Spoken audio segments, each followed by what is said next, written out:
Hey guys, it's Kat, and I'm back with another video. If you've seen this look before, you probably watched my last video. If you have not, I'll link it below, and you should go check it out because it is my pregnancy tag. So moving on, right into the video. So this is kind of a story time and an explanation all in one. Basically, I didn't get into the doctors until I was almost 8 weeks pregnant, which means it's like 2 weeks that I knew about it and hadn't gotten into the doctors or had been on to prenatals or anything. I just had gotten the blood work done because I was like, I am not waiting 2 weeks to find out for sure if I'm pregnant or not. So what happened was I was supposed to meet with my midwife that day, right? But she had an emergency delivery. So I ended up meeting with someone else. A bunch of questions. It was like the paperwork stuff, and it wasn't that big of a deal anyways. So then they scheduled me for my ultrasound and my appointment with my actual midwife for 2 weeks later. So it's almost 10 weeks at that point. And I go in and I get my ultrasound, but my midwife again had an emergency delivery. I have really bad luck with the timing of things. Then they schedule me for 3 weeks out to have my first appointment with my actual midwife. I did end up meeting with her then, but at that point I was in my second trimester. I had just started my second trimester, so that's why I hadn't seen my midwife until my second trimester. And I actually had met with a different doctor at that place a week before that because I had some cramping and ended up going in and getting another ultrasound at 12 weeks just because I was worried about it. It was cramping and it was really uncomfortable, and I figured out it was just ligament stretching, I'm pretty sure is what he said. And it's just because the baby's growing, and at that point I had gotten my energy back for the first time since I had been pregnant. So I completely overworked myself, like jumped back into things that I had been doing prior to being pregnant, like just like working more than I should have and doing a lot more cleaning and stuff than I should have been, and just completely spread myself thin with it. Basically why I was in so much pain. By the time I actually got into my appointment, I threw away the paper already, but I literally had one of these papers full, like front and back, like full of questions for the midwife. However, this was an eventful appointment, which is getting into my story. So I went in, had my appointment, found out what blood type I am, which was pretty cool because I've been wanting to know for a while, and little did I realize I could just ask the doctor. I don't know why no one had ever told me. Maybe they just assumed I knew? I don't know. But I've always been curious. Me and the father of the baby actually have the same blood type. So then I was going to get more blood work done for, I don't know what the test is called. I can't think of what it's called off the top of my head, but you also can find out the gender from it. It's like a genetics test, I think, and it checks the chromosomes to make sure there's no abnormalities in it. My midwife left and went on to a different patient, and I think she's a nurse, had come in and was like going to take my blood. So this should have been quick and easy, just like poke and then blood, boom, done. Spoiler alert, that's not what happened. But I guess it's not much of a spoiler alert, because why would I be making a story time out of just getting my blood drawn? I'm gonna kind of preface, is that the right word? I hope it is. This with the fact that I've never ever had issues with getting my blood drawn, other than the fact that I was a little nervous to get it done a few times just because, like, I don't know, I have tattoos, so I don't know why I was worried about getting my blood drawn before, because like I wasn't worried about it until I already had tattoos. So I guess it's because I rarely have had my blood drawn. Prior to the past like 2 years, I don't think I've ever had my blood drawn, ever. Like, I had a blood transfusion when I was a baby, but I'd never had my blood drawn. Unless I did when I was a baby and don't know about it, but my mom couldn't even remember of a time that I did, so. I'm usually really good about getting my blood drawn. I'm kind of just like, whatever arm, plop it up there, and I kind of just chill. Like, I just don't care, because, like, I don't know, it's not that big of a deal. But in the past 2 years, I think I've gotten my blood drawn like 10 times. No one's ever had issues with getting my blood. No one's ever had issues with finding my veins. And it's not even because I stay super hydrated. I mean, I try to stay hydrated, especially now, but it's just I'm a very veiny person. Like, in the summer, I don't know if you'll be able to see it this summer, but like when I wear like off the shoulder top or something, my shoulder veins will be like popping out, and my mom's are the same way. When she gets mad, there's veins in her forehead that'll pop out, and it's weird. You can like see them moving, and Anyways, it's not that hard to find veins. No one's ever had an issue with it.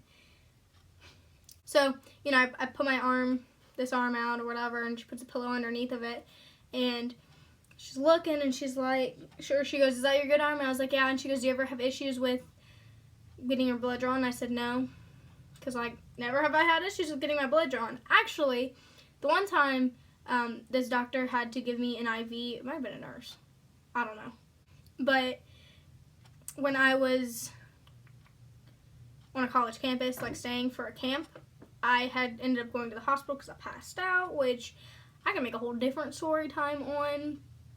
I shouldn't say passed out, I like blacked out, and no idea why, irrelevant to, I don't know. But he ended up having to put like an IV in my arm while like in the middle of the hallway, and then there's blood everywhere, so I think they also had to take my blood, but they were doing it through the IV. I'm like 99% sure. I don't know. It's kind of a little blurry to me because I was still a little in and out at that point. But there's like blood everywhere. So I was bleeding plenty. Like they got all the blood that they needed real quick from that IV. I just never had an issue with it. So yeah, I said I never had an issue with it. So she looks at my arm and she's like, checks the other arm, and she goes, oh, even worse. Like, comes back to this arm, and at this point, my grandma's sitting over here, so I can't see her reaction because she's, like, sitting behind me, and I was, like, sitting on, like, the bed thing. My grandma said at that point she knew something was going to go wrong. So, I've also never been poked twice with a needle, as far as, like, blood drawn, IV, nothing. No one's ever had an issue with it. So, she pokes me once. Nothing. No blood was coming out, and I was like, oh my gosh. I got nervous at this point, and I was like, okay, just trust him. She knows what she's doing, you know. The few times that I've been in the doctor's office, I've seen her, I think almost every time. So she's always in there. And so I just assumed she knew what she was doing. And this could have been completely irrelevant to her too. So she pokes, nothing. She pokes again. And obviously, like, I think she had to get like a different needle. There was like steps in between this part, but she pokes again. Nothing. And then she takes the needle out, pours blood, and I'm like, so then she puts 2 cotton balls there and like completely wraps my arm. And like, I know you have to put pressure on it, but it was like so tight that like my arm hurt for days, but we'll get into the pain after the fact. Nothing. And at that point, I started getting like really hot. I was kind of worried about it because my temperature doesn't usually drastically change unless the temperature drastically changes. And I was like, it's really hot in here. And I'm like kind of like breathing heavy at this point, and not like heavy, but like heavier than like a normal person would be. She was like, yeah, it is pretty hot in here today. And then she was like, she kind of like, there's like a pause, and then she was like, are you okay? And I'm like, I'm a little dizzy. And I was not a little dizzy. I was a lot of dizzy. Then she grabs like, I think like smelling salt, and I kept calling it Imodium, but it's ammonia. Imodium is for diarrhea. Anyways, that's just side note. She grabs it and like she goes, smell this. Now I think I was breathing in as I like went to smell it. So like I think I took a big whiff of it, and it like burnt, and like my eyes started pouring because like it's strong. It's really strong. I mean, that's the point, because it like bounces you back. It's supposed to like help you from not passing out. And so I smell it, and like I can't breathe. I start choking because I couldn't breathe. I'm like I can't even like I start choking because I can't breathe, and like I'm like was trying to gasp, but I couldn't because I couldn't breathe.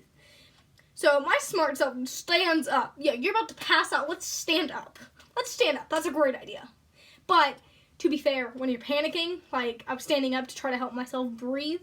And at that point, she's like, she starts freaking out. She's like, I think she was like, are you okay? I don't know. At this part, my vision was gone. I forgot to mention when I started getting dizzy, it was blurry. And then like my vision, like I was done. Like I could not see at that point. And I don't know like what happened. Like it wasn't, I shouldn't say gone. It was just like, it was like, I don't know. Like it completely went somewhere else, but like couldn't breathe. And so once I started choking, she was like, are you okay? And I'm like, like, no, like I couldn't say no, but like, no, I can't breathe. Like, I'm sitting here dying. And so then she starts yelling for the midwife. And when your nurse or whoever is like, when someone that is supposed to be taking care of you starts panicking, you start panicking even more. And then, so she starts, full on yelling. And keep in mind, we're in a doctor's office. It sounds like something that happened out of a movie. And I promise I'm not being over dramatic. Like, I don't know how my grandma wasn't freaking out, because she does not do well with those types of things. So then they ended up getting me to sit down, and like other doctors or something like that came in, and like multiple people came in besides my midwife, because she was with the patient. So like, I think someone went and got her. I don't know how she like ended up coming into the room, but they got me water. They had me like laying down, and then like the bed was like all the way low, and they had to put it all the way up to like, I don't actually know why they put it up, but they put like a cold rag on my head and like got me to drink water, and also my eyes were so watering because that stuff hurt so bad. I don't know what went wrong. Even if you inhale too much, it shouldn't go that bad. My grandma thought maybe because my asthma. I have no idea. So it was really scary because it was just a normal doctor's appointment, just getting blood drawn, and I gets to the point where like your nurse is shouting for your midwife. Like, what? I don't know. And like, I just got into my second trimester. Like, I didn't think anything dramatic happened until you were further along. So then finally my midwife comes in, and I think she was a little confused on like what even happened. And so rewind.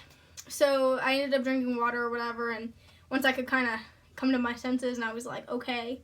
I really didn't feel good at that point because like that was just so much that happened. I was just not feeling very well. But it wasn't like I was super dizzy, like I was about to pass out.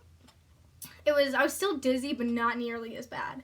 I think I really was about to pass out. I'm sure that helped. The smelling salt helped, but it also like made me not be able to breathe, so I don't know. But then she like lowered the bed back down and like got me to sit up so I could drink more water, because I think part of it was my veins weren't popping out as they normally do because I wasn't as hydrated. I was pretty dehydrated, which I'll get into in a sec. So then finally my midwife ended up just taking blood from my hand, and she had to like wiggle it around in there, and she like could not. We were lucky we got any blood out of me. I don't know why. I've never had that much of an issue, and I guess I just really, really needed to drink more water. I don't know, because like usually I'm not very hydrated when I go to get my blood drawn, because every time that I've gotten my blood drawn, there's been like a reason that I needed to get it drawn. So whatever that reason was, usually I wasn't drinking a ton of water either. I know that sounds weird, but like when one thing is inconveniencing me, everything goes downhill. It was just a mess, and she said it was gonna hurt, and it didn't hurt at all. It felt like she was just like sticking the needle in there and like her wiggling it around. It wasn't like comfortable, but it didn't hurt, and it wasn't like severely uncomfortable. And she said, "Am I bruised because I had to wiggle the needle around?" I had no bruise on my hand, and I can put in pictures, but I had like a little bruise right here, and you can like kind of still see a very faint bruise within here. And then, so right here's where she poked it the second time, and then it was bruised up here at the top of the vein.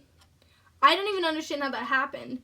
And then she was also the one that got me like a cup of water and a straw, and we broke the straw. She was like, "We do not make a very good team." And I was like, "I agree." It was just very hectic, and that all can sound very overdramatic, but think about it. You're like a decently healthy person, and then like that dramatic of something happened. It probably was a little overdramatic, but it wasn't. It was intense at the time. It was very intense at the time. Like I was like in shock over it for like an hour. So, but that's about the worst thing that's happened during my pregnancy, and yeah, that's about it. Let's hope that everything else goes easy. I hope you enjoyed my video, and if you did, give it a like, and you should also subscribe while you're here, and I hope you have a wonderful day. So, thank you. Bye.